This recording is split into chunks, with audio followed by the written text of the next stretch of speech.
computer. Okay, great.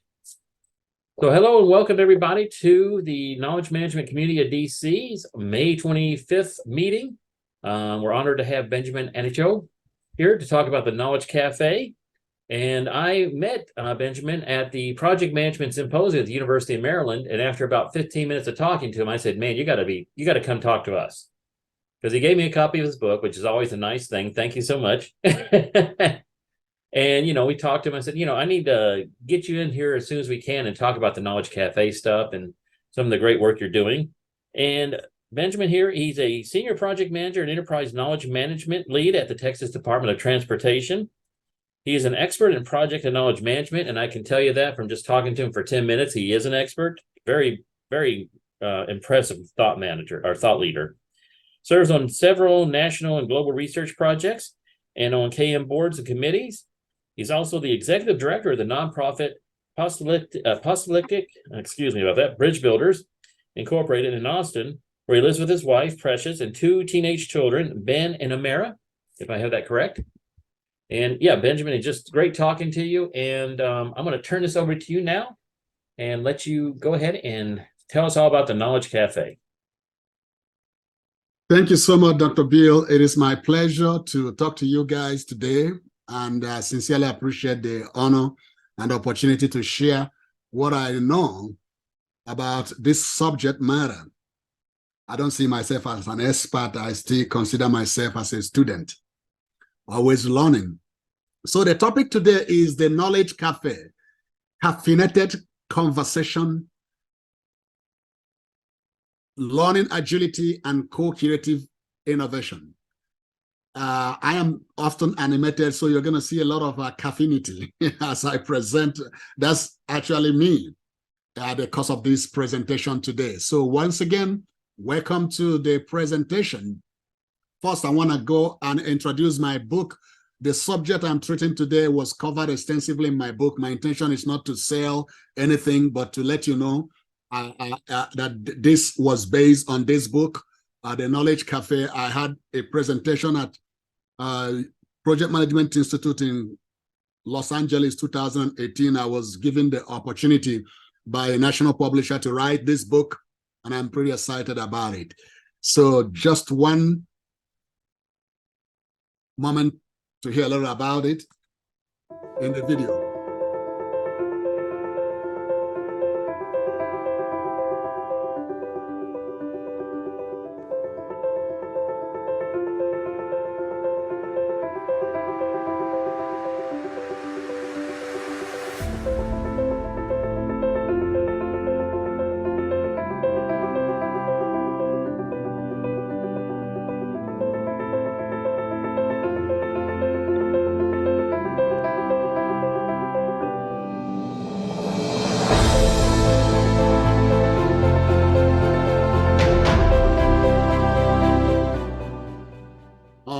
That's about Knowledge Cafe. Dr. Bill has graciously introduced me. I don't want to say any more thing about myself, but the only thing I want to emphasize is I am an immigrant who loves America. And I've been here for the past 2 decades, ladies and gentlemen. Don't be deceived by my accent, my East Texas accent. I wasn't born in Texas, but I came as quickly as I could. So they say the leopard can never lose his spot. So that's why after decades I've been in the United States, you can still see traces of my East Texas accent. Anyway, these are some of the projects. Most of us managing knowledge, managing project may never manage ISS or Hong Kong, Zuha, Makwa Bridge project. But daily we manage complex and complicated projects and scenarios and situations. These are some of the projects I've managed just to establish credibility, because I know I'm talking to professionals tonight. Some of the projects I've managed complex. I see myself to have managed a lot of successful projects, and stakeholders are called projects from hell. And having said that, every opinion throughout this presentation tonight belongs to me. I am not speaking for any organization or anybody. I'm speaking for Benjamin. So the learning objective today, ladies and gentlemen, is explore cafe use for innovation, learning agility, and sense making. This is very important and very critical. Identify how connected minds lead to serendipity, innovation, and sense making. And then discover why Knowledge Cafe is probably going to be the university of the future. Watch out, ladies and gentlemen. Some takeaways tonight is that you are going to be caffeinated. You got to have a caffeinated knowledge management tool, the Knowledge Cafe, you can deploy immediately. And also how to design the Knowledge Cafe and to see Knowledge Cafe as a mindset, not just a space. And also how to use it to create the right environment for a knowledge culture in your organization. Lastly, but not the least, is a conversational leadership. Conversational leadership and learning agility, like using artificial intelligence, ladies and gentlemen. I assume all of you know what Alexa is, right? So Toyota just announced that they're adding Alexa to their cars so you can control things with your voice. It's supposed to be convenient and helpful. Here's their commercial. Starting this year, Toyota and Lexus luxury models will come with Amazon Alexa. Alexa, turn on the AC. Turning on AC. Finally, a virtual assistant to help you navigate. Alexa, where's the nearest gas station? Nearest gas station in 1.5 miles. And to help maintain your vehicle. Alexa, order more brake pads. Ordering new brake pads. Although maybe if you didn't stop so close to the car in front of I you, left plenty of room. you drive too aggressively. If you were just quiet for 2 seconds, 2 seconds. She'll talk to you literally the entire time you're driving. I think you should have turned back there. I know where I'm going! Hi, you know why I pulled you over? No, officer, I have... Because we were driving 72 miles per hour in a 45 mile per hour zone. Anything else I should know? 2 miles back, we rolled through a stop sign without coming to a complete stop. Also, there are illegal fireworks in the trunk. Sir, I'm gonna need you to step out of the car, please. Amazon Alexa. You'll never get away from her. All right, ladies and gentlemen. Well, seriously, AI and machine learning will be the key in managing complex projects and managing knowledge in the days ahead. And that can help us in data analysis and content management, personalization, automation, decision support, chatbot, and virtual assistant. We were discussing before we started this presentation that artificial intelligence is literally going to scramble everything we know about managing knowledge and managing projects in the days ahead. So, okay. So for some of you who are active online, you can connect with me online. This is the way to connect with me. And my purpose tonight is pretty simple. And my purpose for this presentation is to ignite our minds for caffeinated knowledge, conversation, and curiosity. A Greek middle Platonist philosopher and historian and biographer Plutarch said that the mind is not a vessel to be filled, but a fire to be kindled. So I believe my mission tonight is to kindle our mind, ignite our mind for knowledge caffeination. So the first thing here tonight is why do people go to the cafe? And I don't know if I still have access to the chat box. If you can type in, I want to see what you all think. Why do people go to the cafe? Why do people go to the cafe? Let me see if I can get a feedback. Why do people go to the cafe?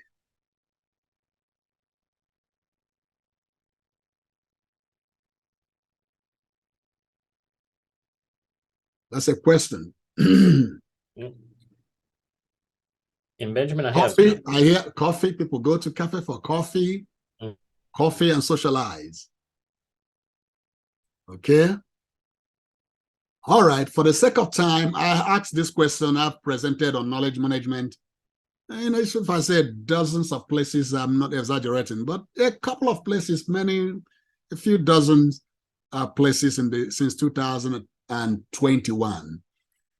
And I often ask this question, and what people tell me, they go to the cafe to learn, for coffee, tea, and talk, for the unknown, to seek knowledge, to get information, share, consume knowledge, a free Wi-Fi, share experience, meet teams, improve stuff, etc. But the most exciting is when people say they go to the cafe to buy a cup of overpriced cup of coffee. I think that is funny. But when we talk about going to the cafe, what comes to mind is when we say let's go to the cafe, is let's get away from the home and let's get away from the office. Or let's get away from the cubicle, because the office space and the cubicles are all limiting. But when you get to a cafe space, the cafe space is a place that is somewhat liberating. It is a place where you defragment, where you can connect with people at par, where you can interface with people and brainstorm and cross-fertilize ideas and enrich and rejuvenate each other. That may not happen in a formal setting. I'm a researcher. I've researched extensively, and most of the innovation that emerged in human history did not emerge in a conference. In my last recollection, some of them emerged at the intersection of connected minds in a cafe sort of scenario.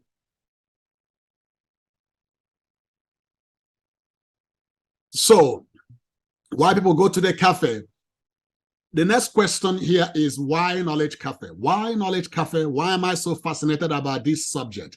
I want to give you a brief history how I stumbled onto this concept and how I began to utilize it. I was in the process of developing an enterprise knowledge management for an agency, a government agency of 2,000 plus employees here in Texas. I conducted, I'm not as sophisticated as some of you, but in my knowledge, I'm a project manager, more project manager than a knowledge manager. But in my little sophistication, I began to conduct enterprise scan, to scan our organization to identify where we are in terms of managing our knowledge. Conducted visibility studies, gap analysis, developed knowledge risk assessment, and finally developed an enterprise knowledge management strategy, including vision, mission, goals for knowledge management, and made a business case, had an executive sponsor, identify the knowledge assets that are important to our organization, and then develop a plan for capturing, storing, and sharing knowledge.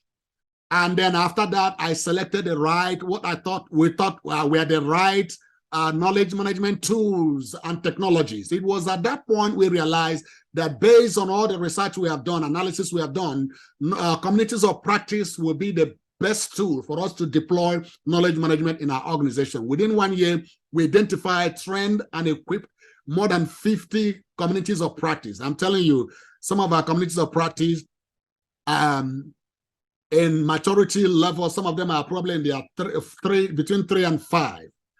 Project management community of practice, for instance, we have more than 500 people in project management community of practice.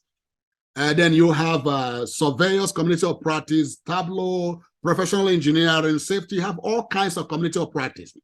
And these are learners, knowledge workers that converge together to cross-fertilize ideas, to learn from each other. Some of these communities of practice have mentoring process. They have yellow pages. They have wiki knowledge site. They have a way to enrich themselves. They capture knowledge. They mentor. They share knowledge. They break down silos. That was the original purpose. But while this was going on, I identified that why you have so many knowledge management elements across the enterprise.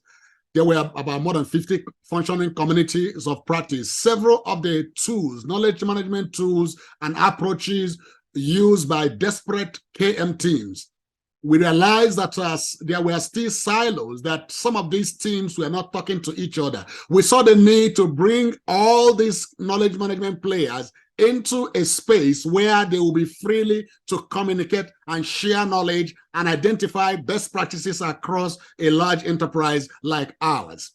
So that was the first knowledge management, knowledge cafe that we had. They had ground rule. I tell you, during that process. Many people said things, some people said things they could not have said in other settings. But because it's a knowledge cafe, there is a ground rule that unleashes the limitlessness, the potential, the creative limitlessness in knowledge workers.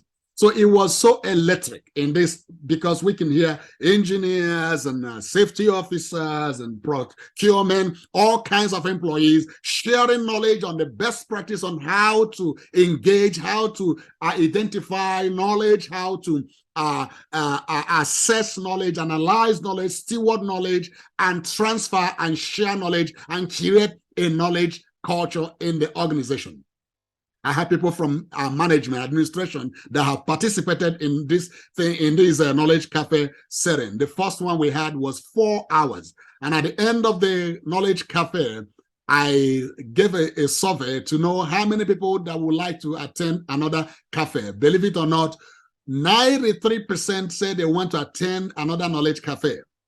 At one point, we had the chief knowledge officer of NASA speak to our knowledge management community in a cafe. So that's my story about Knowledge Cafe, ladies and gentlemen. David Gotin defined Knowledge Cafe that it brings people together to have open, creative conversation, to surface their collective knowledge, to share ideas, to gain a deeper understanding of a topic or idea or great issue happening, concern. It can be adopted for a variety of purposes, and at its best, according to David, it is a powerful sense-making tool. So, friends, the Knowledge Cafe is a knowledge management technique or tool. It is a space. I see it not just as a space, but a space and a mindset that stirs our curiosity and our caffeinity.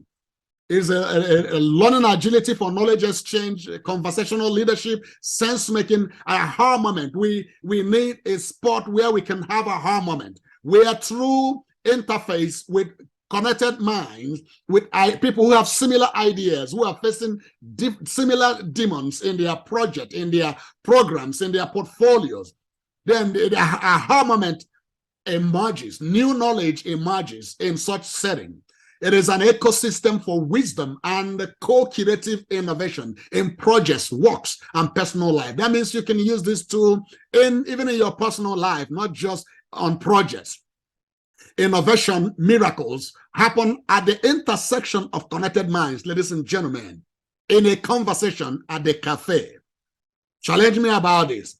Facts, we cannot force people to share their knowledge, but what we do is to create the right environment where knowledge exchange and transfer is the culture, and folks are rewarded for sharing their knowledge rather than being penalized. Oftentimes, people are penalized for sharing their knowledge, but not in the Knowledge Cafe ecosystem, ladies and gentlemen. Knowledge Cafe, it is a conversational space and a mindset for knowledge optimization and innovation. Conversations, they say, is like a ping pong game, but how do you get people bowling at work today after COVID-19, in the post-COVID-19 era, when there is quiet quitting?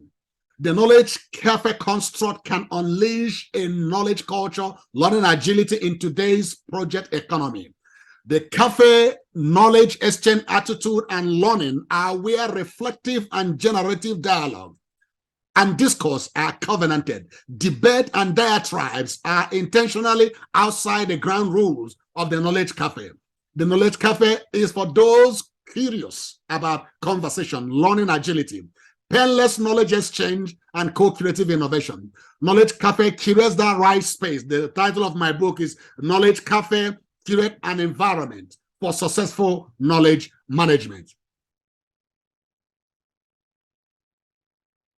So it's important to mention, ladies and gentlemen, it's important to mention here, societies. I have studied research extensively about revolutions and events, big ideas across the globe.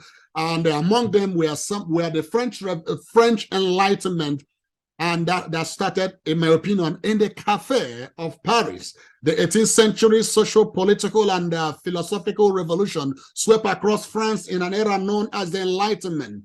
Many salons became associated with enlightenment, enlightened perspective by inspiring communication among members, enabling learning and free discussion. What about the civil rights movement in the United States, in the Southern Black churches and barber shops? Rosa Parks often cited attending Mayor Parks Recreation Center events and Sunday schools because having face-to-face conversation can never be replaced by anything. Face-to-face conversation. They had conversation about issues and concern within the African-American community. And that brought about big actions like boycotts and rallies, you know, about the rest of the story. And what about women liberation through the consciousness raising gathering, by gathering in safe spaces? Ladies and gentlemen, you can agree with me, not the other kind of safe space. We all need a space where we can voice our crazy ideas, our knowledge, our what is burning in our heart. I mean, about project, big ideas. I'm not talking about politics. Oftentimes when I finish presentation, people ask me if Knowledge Cafe is for politics. We're not talking about politics. We're talking about big ideas. We're talking about project ideas. We're talking about work ideas. We're talking about revolutionary ideas. We're talking about innovative ideas. I also believe that if you can use Knowledge Cafe space to discuss politics where the conversation is mutual, where there is, it's not going to be a debate, is a dialogue. We can have dialogue with a Knowledge Cafe concept, ladies and gentlemen. So you know the result of the women's liberation movement started in a cafe. The NFL football coach Pete Carroll said something I love so much. He said, each person holds so much power within themselves. You and I, we hold so much power within ourselves, but that power needs to be let out. Sometimes they need a little nudge. That nudge does not happen in the cubicle. A little direction. It doesn't happen in the bedroom. A little support, a little coaching, and the greatest things can happen, according to Pete Carroll. I believe that the Knowledge Cafe will become the university of the future. Knowledge, where knowledge is a two-way traffic. I am actually going contrary to what I wrote in this book. In this book, I espouse that conversation, learning should be a two-way street. It's not like I'm pouring knowledge on you. It should be exchange. That's why at the middle of this presentation, we're going to have Knowledge Cafe, where we hear each person's voice and every voice counts, for goodness sake. So today, many classrooms, workshops, conferences are pivoting to the Knowledge Cafe mindset. Knowledge is a Greek word, gnosis, which means head knowledge. But there's another dimension of knowledge that's a epignosis. Epignosis, I hope I'm pronouncing that well. Epignosis is the heart knowledge. What the Knowledge Cafe does is to get the gnosis and epignosis, bring them together, bring the knowledge from the head to the heart. That's what happened in a Knowledge Cafe space. That's where relationship is built. That is where understanding is cultivated, ladies and gentlemen. Okay, having talked about that, I want to get to the ground rule of Knowledge Cafe. What makes Knowledge Cafe unique? If you read my book, I mentioned different types of meeting, brainstorming. Sometimes brainstorming is a joke. Stand-ups and all kinds of meeting, workshop, conferences. There are so many things that have attribute. Brown bag launch. Is that brown bag launch scenarios? Water cooler.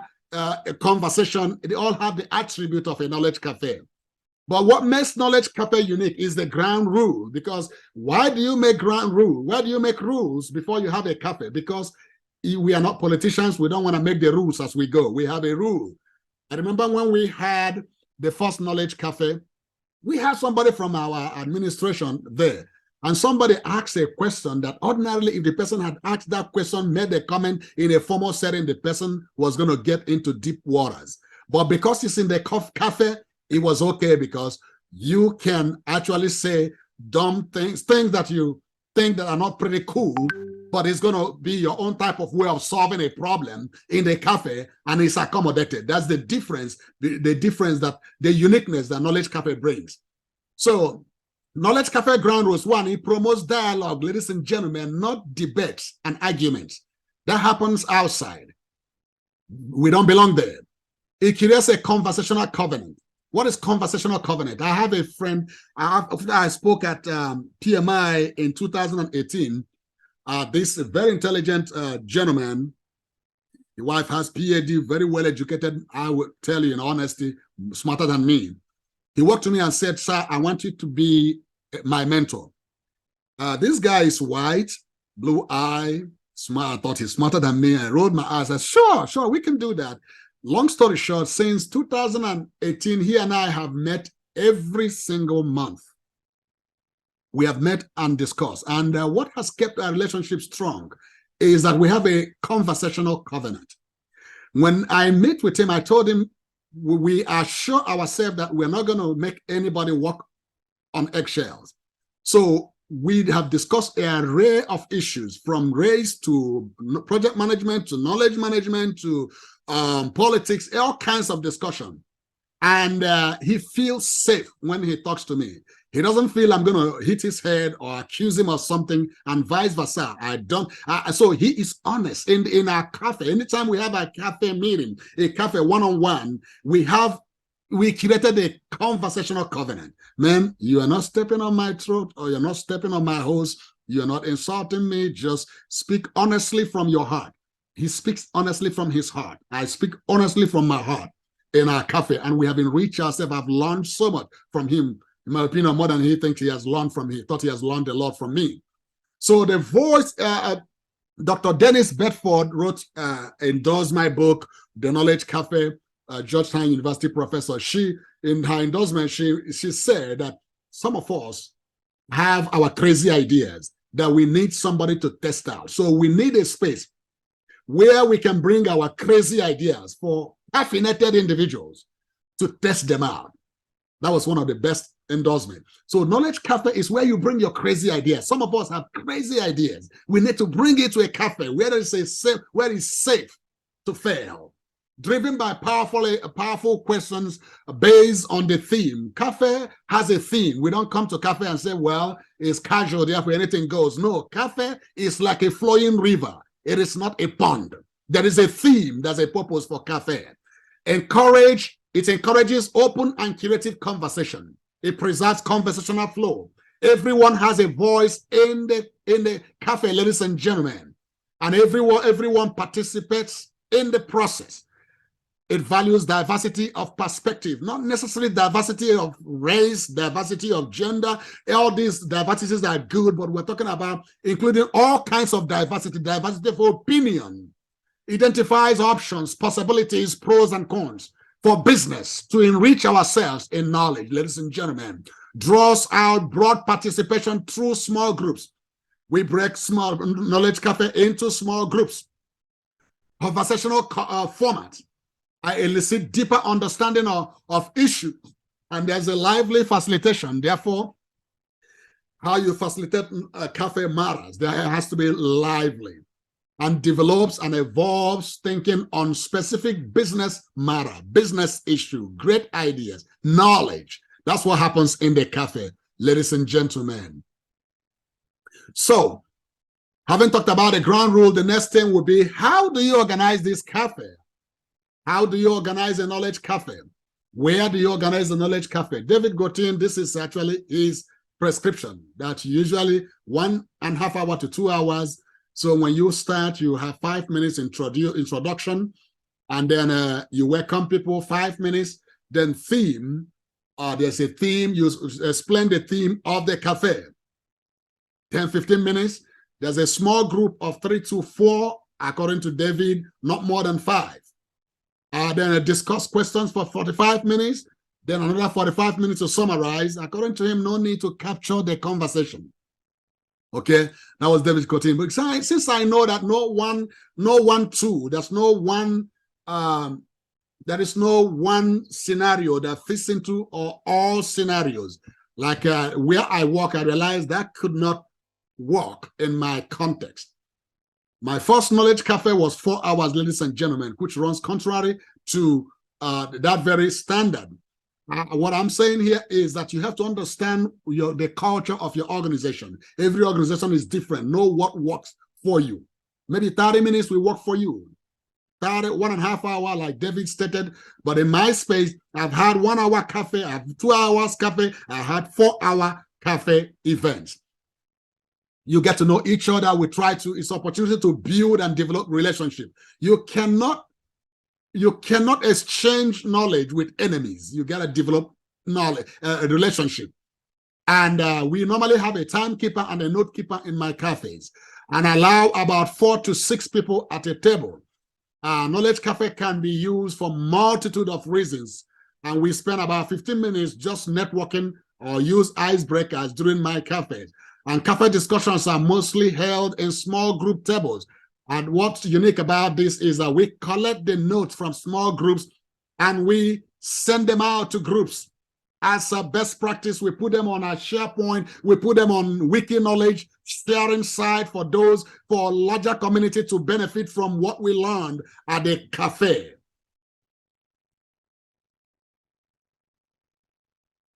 So having talked about that, looking at my time, I think we're doing good with time. I want us to just demonstrate what I just shared with you about Knowledge Cafe. I have other content I want to unlock, but I want us to look at the cafe. If you are reading the screen properly well, I could have sent you a survey, but I want us to read the questions and choose one. We're going to choose one and discuss it, get into a cafe format. We already know the ground rule. I've read the ground rule, and we're going to dive into it. We are going to rejuvenate. We're going to share, and we're going to unleash our creative potentials this evening. So one is what are ethical consideration challenges in knowledge management and AI conversation? And how can these technologies be designed to ensure responsible, inclusive, and ethical knowledge sharing? How do Knowledge Cafe facilitate the creation of knowledge, of new knowledge, and the generation of innovative solutions to complex problems within organizations? Number 3, what strategies and techniques can be employed in Knowledge Cafes to encourage meaningful conversation that spark innovation and creativity among participants? And 4 will be, can knowledge KM practices be effectively integrated into AI systems to enable innovation and decision-making processes? And 5th, last but not the least, in what ways can AI technologies be utilized to support knowledge management initiative and foster culture of continuous learning and improvement? So type in there, let me get a vote. Which one do you want us to discuss? 1, 2, 3, 4, 5. I can tell you what I think we should discuss. What question do you want us to discuss? This is a cafe. I want everybody to participate.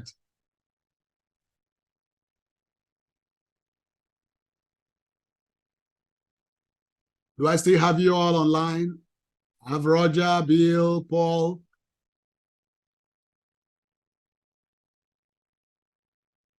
Five. Okay, 5. Roger said 5. Bill said 5. Okay. All right. I was going to lean towards 1. Full disclosure, I'm writing a book with 4 professors that's coming out this fall. The topic is knowledge ethics in the knowledge economy, because we haven't really considered knowledge ethics, ladies and gentlemen, and it's coming. And we're researching on this book, and we're going to publish it fall.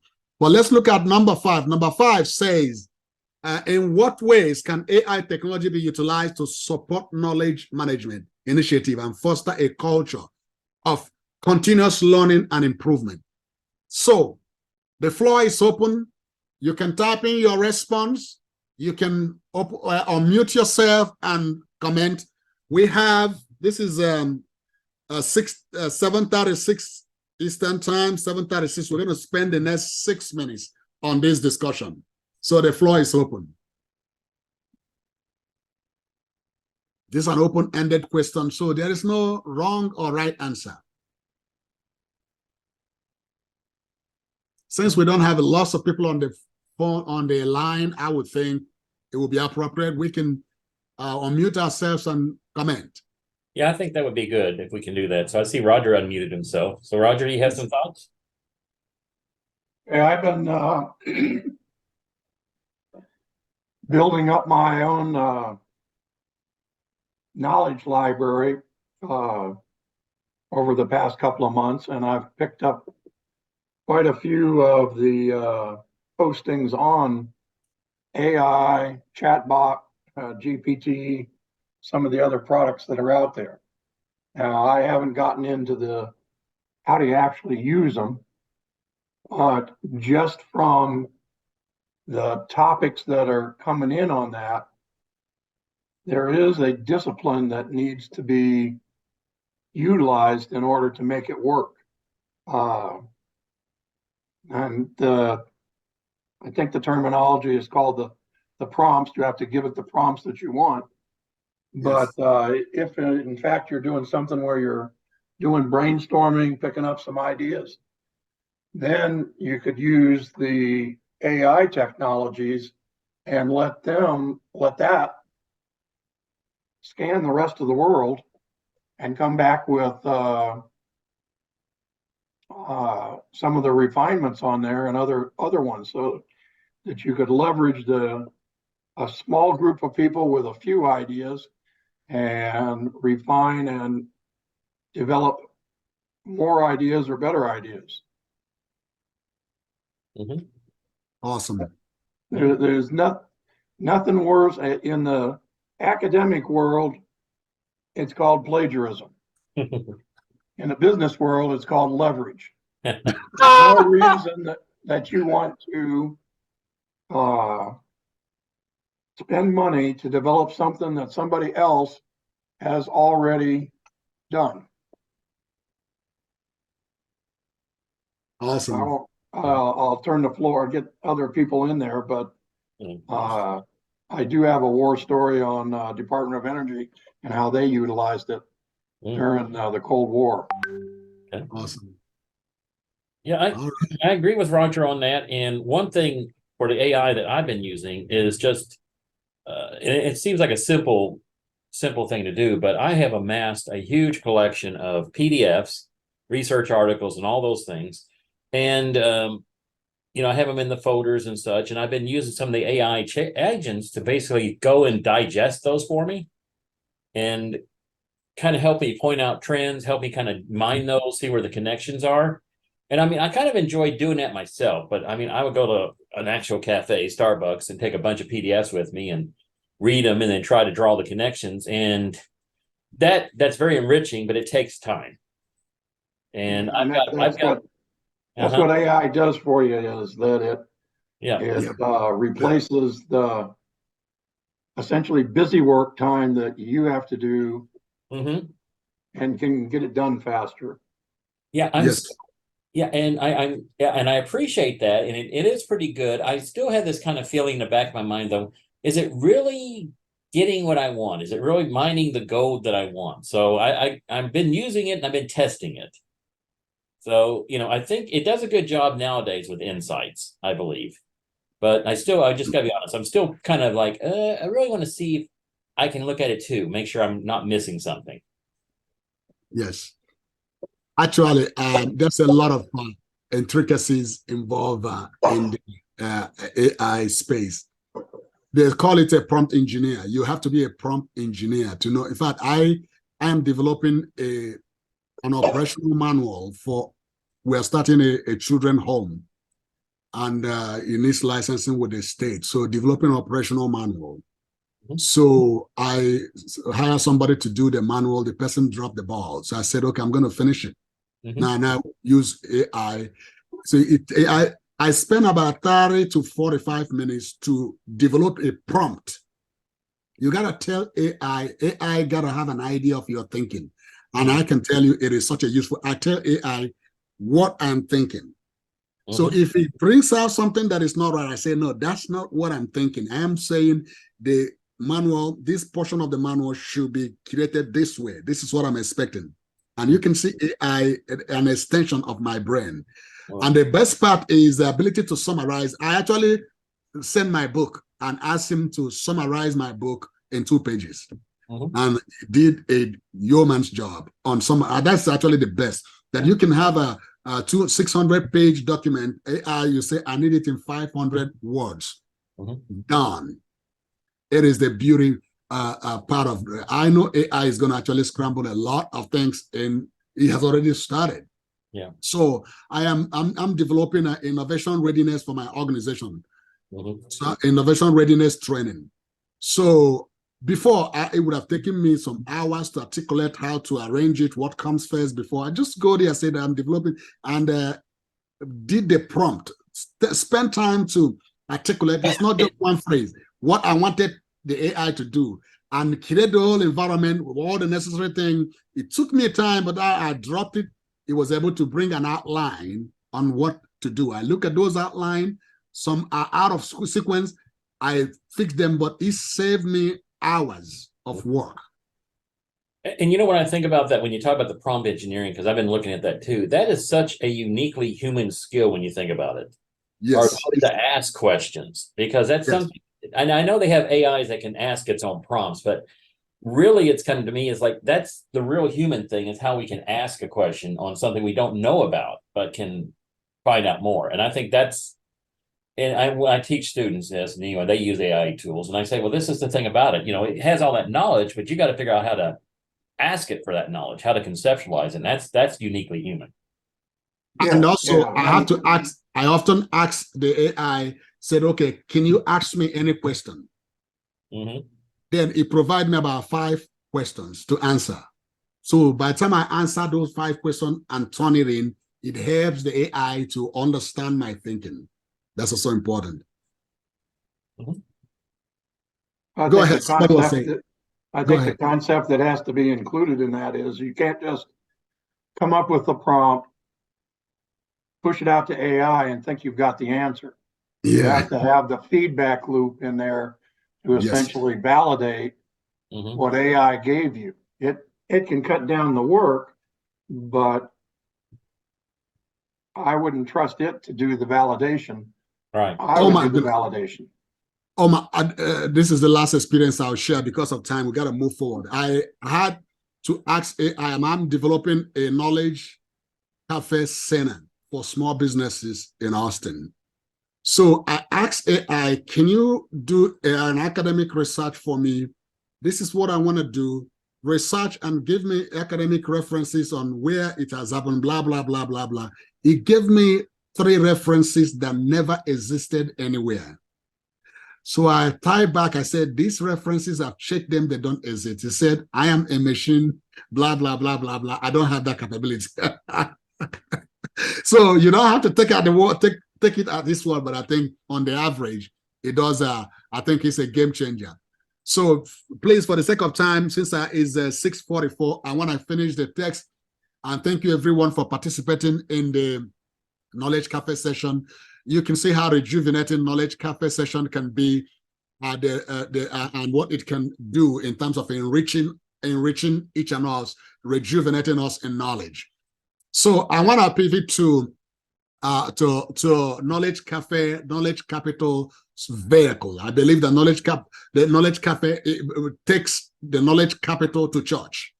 So the knowledge capital, I'm sure all of us are familiar with the concept, the knowledge capital, which includes human capital, structural capital, and relational capital. Dennis Bedford and her team, they wrote a book on knowledge economies. I have a copy of it here, the knowledge economies and knowledge work. Very beautiful book. I started that from there. So, but they said human capital is the knowledge, skill, and abilities of individuals. It includes both explicit knowledge, which can be codified and shared, and tacit knowledge, everything an individual known or learned in their lifetime, which may be personal and difficult to articulate. Human capital is the most important form of intellectual capital, as it is the foundation for all forms of knowledge capital. Structural capital is just an aggregate of human capital of individuals in the group. It is a knowledge that is embedded in the organization's process, systems, and culture. It includes things like patent, trademarks, copyright, trade secrets. Structural capital is important because it allows organizations to leverage their human capital more effectively. Last but not the least is the relational capital. Relational capital network capital. That's another name for it, network capital. It is about networks.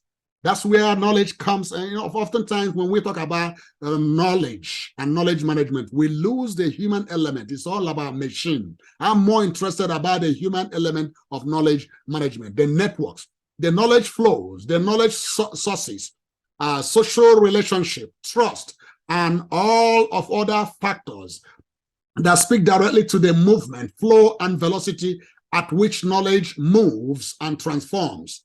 It is the knowledge that is embedded in the organization's relationship with its customers, suppliers, and other stakeholders. It includes things like trust, reputation, and goodwill. Relational capital is important because it allows organizations to access new markets and resources. It is important to note here, ladies and gentlemen, that intellectual capital is not static. It's not a static asset. It is constantly being curated, destroyed, and transformed. Organizations that want to succeed in the knowledge economy must be able to manage their intellectual capital effectively. And that means investing in human capital development, curating and maintaining effective processes and systems, and building strong relationship with stakeholders, curating knowledge cafe space where relationships are developed. The cafe, the knowledge cafe, brings intellectual capital or knowledge capital to the church, ladies and gentlemen.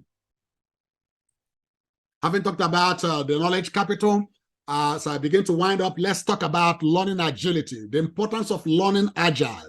I want to be honest to you, ladies and gentlemen, today, constant learning of new things, openness to new ideas and adaptation are no longer optional. In a world of breathtaking changes, the intangible values like knowledge capital I just discussed about are more important than the tangible capitals in the factor of production. Learning agility, versatility, feedback, making sense of our experiences and collaboration are today woven in the fabric of all high-performing organizations. We cannot learn at the pace of a tortoise in a race car world of knowledge and AI. Hence, a high degree of social and emotional intelligence, learning agility, and a new knowledge environment is coveted now more than ever. As a result, our focus must shift to learning agile. The Knowledge Cafe is the space to learn agile. Research on the pillars of learning agility by Harvard University Business Review in 2015 referenced the researchers at Teachers College, Columbia University. It says that learning agility is a mindset and a corresponding collection of practices that allow leaders to continually develop, grow, and utilize new strategies that will equip them for the increasingly complex problems they face in their organizations. More on knowledge learning agility, ladies and gentlemen. According to this research by Harvard Business Review, written in Harvard Business Review, Knowledge Cafe, in my opinion, is going to be the laboratory for learning agility. According to this research, you have enablers and you have derailers and you have behaviors. Let me cover quickly these three aspects of the research. One is enablers. There are 5 enablers of learning agile or learning agility. One is innovating. This involves questioning the status quo. We need a space where we can question the status quo, challenge long-held assumptions, with the goal of discovering new and unique ways of doing things. Innovating requires new experiences, which provides perspective and a bigger knowledge base. Learning agile individuals like you and I generate new ideas through our ability to view issues from multiple angles. That's what happens in the cafe, multiple angle. View every issue. I often describe Knowledge Cafe as a crowdsourcing of knowledge.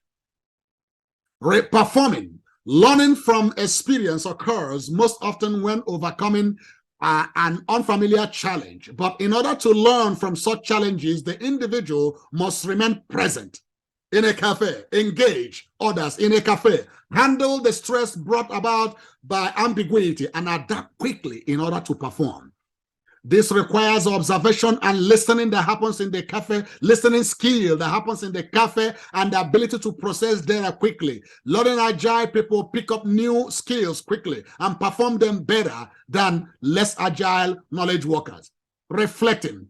Having new experience does not guarantee that you will learn from them, ladies and gentlemen. Learning agile people look for feedback, eagerly process information to better understand their own assumptions and behaviors.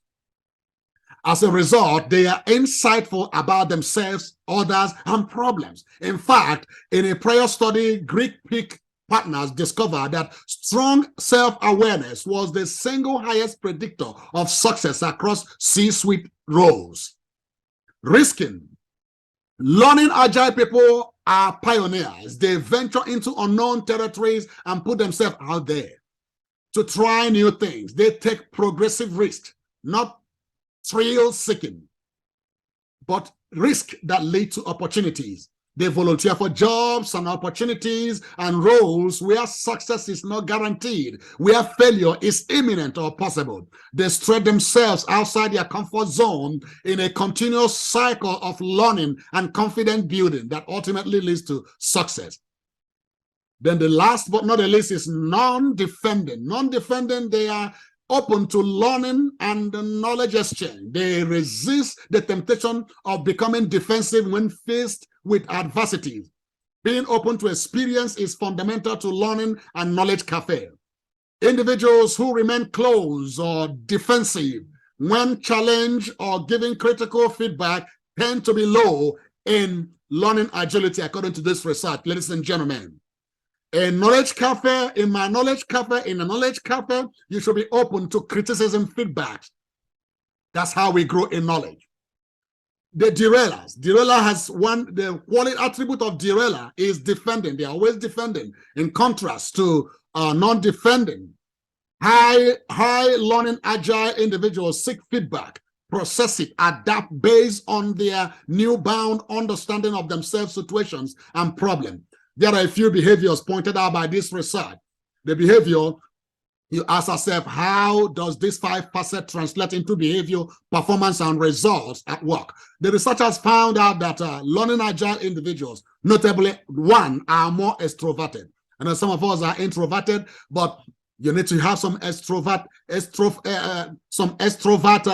attribute in you. They are more sociable. They are more active and more likely to take charge. They are more focused. They continually refine and polish their thinking and their work. Okay? They are more organized, more driven, and more methodical. Number three, they are original. I like originality, ladies and gentlemen. I like original ideas. They are more likely to create new plans and ideas, seek complexity, and readily accept changes and innovation. And number four, they are more resilient. They are more at ease, calm, and optimistic. They rebound more quickly from stressful events. Last but not the least, unfortunately, they are less accommodating. It's okay, but in the cafe, we should be accommodating with everyone, ladies and gentlemen. They are more likely to challenge others. We need to challenge our assumptions and other assumptions in the cafe space. Not really in a fight, but dialogue. Not debate, but dialogue. Welcome engagement, express their opinion. The research concluded that learning agile individuals are continually able to jettison skills, perspectives, and ideas that are no longer relevant and learn new ones. That's what we need in this time and season with advancement of artificial intelligence.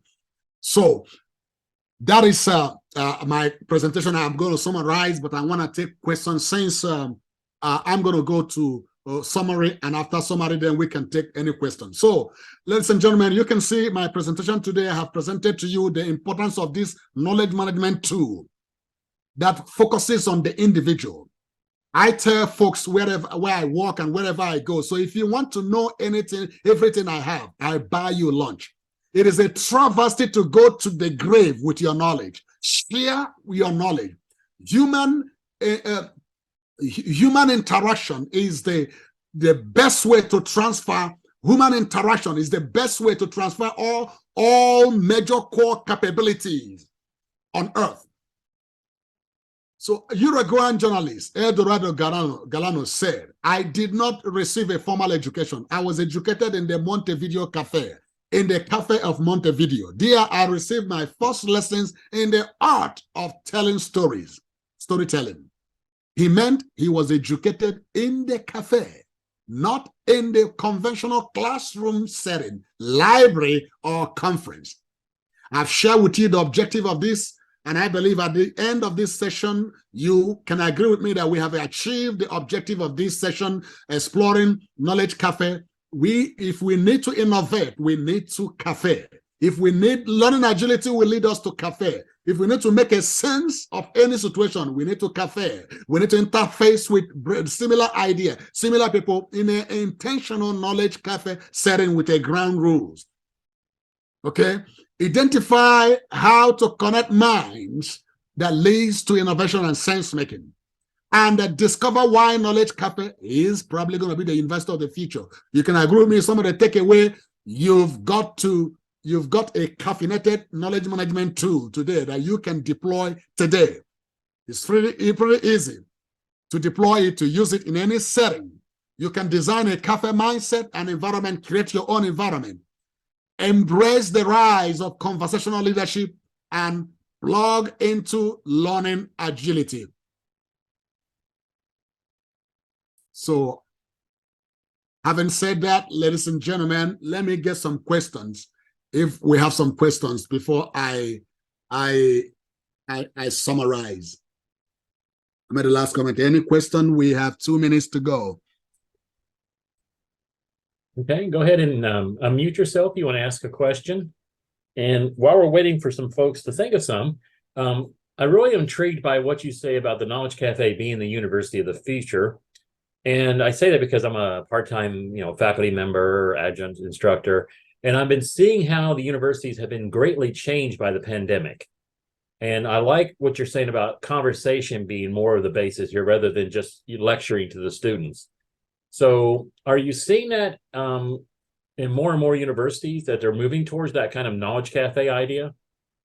Yes, in my research, I have seen where professors right now, rather than coming to the conventional way of lecturing where they deliver the lecture, they give students resources, and when they come, the students, they talk to each other, it becomes interactive. And believe it or not, people learn the most when the learning is interactive, when everybody is contributing, rather than when it is one-dimensional. Okay. Yeah, it's an interesting concept there. So I think I'm seeing it also. It's just, I guess the execution's a little irregular across universities, I guess. Anyone else have any questions? Roger, Paul?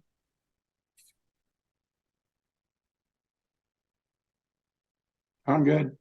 Okay. Okay. I think you answered all our questions. All right. So now face the monster. They said if you don't want the heat, you pretty get out of the kitchen. But American comedian Steve Wright was right when he said that there is a fine line between fishing and standing on the shore like an idiot. And Alan Weiss, the author of the $1 Million Coaching, said, none of us, not you, not me, is here to stick our toes in the waters. We are here to make a wave. We're here to make a knowledge wave. Let's make a commitment that we will be agents of knowledge sharing, knowledge transfer, and share what we know so that we don't go to the grave with all our knowledge. Thank you so much. And have a beautiful evening.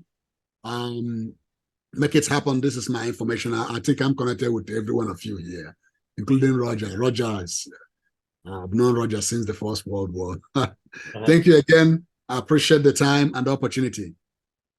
All right. Thank you so much. Some really great ideas here. Some great, I knew it was going to be a great conversation when I talked to you last time. So yeah, thank you so much for this. Just one final round. Any questions? I think we're all good. I got a question for Benjamin. You said you were doing some using the chat to generate some background information, and it gave you some bogus references. Yes, he gave me bogus, non-existent references. Told me a research by a newspaper, by another organization that doesn't exist, and boy, 3 research. Because I wanted to cite, I wanted an authentic source. if there is another organization that is doing a similar thing around the world, I can reference. It gave me those citations, but they were wrong. So, and I already knew that was one of the issues with the AI that was came out on a 60 Minutes interview 3 weeks ago. But what occurred to me was, have you ever taken that bogus reference and turned that into a prompt that said, summarize that reference? No, how I knew was I copied that and went on Google and began to research. I'm saying. No, I have not. Let the AI come back with an expanded, rather than condensed, an expanded view of what they say the reference was. Have you ever done that? Yeah, I think I call myself a prompt engineer now. When he gave me that, I said, can you expatiate? Can you explain further? The response was, I am a machine that I don't have that capability, something like that. Oh, okay. So they programmed it to cop out.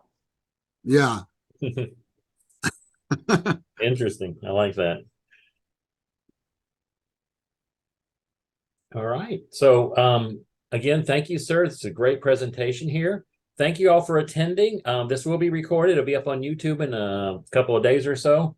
And I just want to remind you for next month on June 22nd at 7 to 8 p.m. Eastern time, and I will make sure that meeting invite is correct. And we have networking started at 6:30. We're going to have Kim Essendrep, who is going to talk about the artificial intelligence enabled RAID log. And RAID stands for risk, actions, issues, and decisions. And that's a project management tool, but we've been working with Kim to turn that into a knowledge management tool here.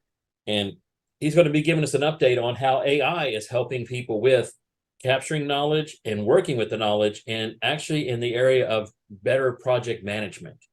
And I think one thing Tara and I talk about a lot is getting knowledge management into other areas, including project management, which seems like a natural fit. So hopefully you guys will show up for that. It'll be out. It's on Meetup now. Just go ahead and accept the invite, and we look forward to having you there. And with that, I'm going to shut off the recording. Thank you for watching KMCDC's presentation. Hope to see you at the next monthly meeting.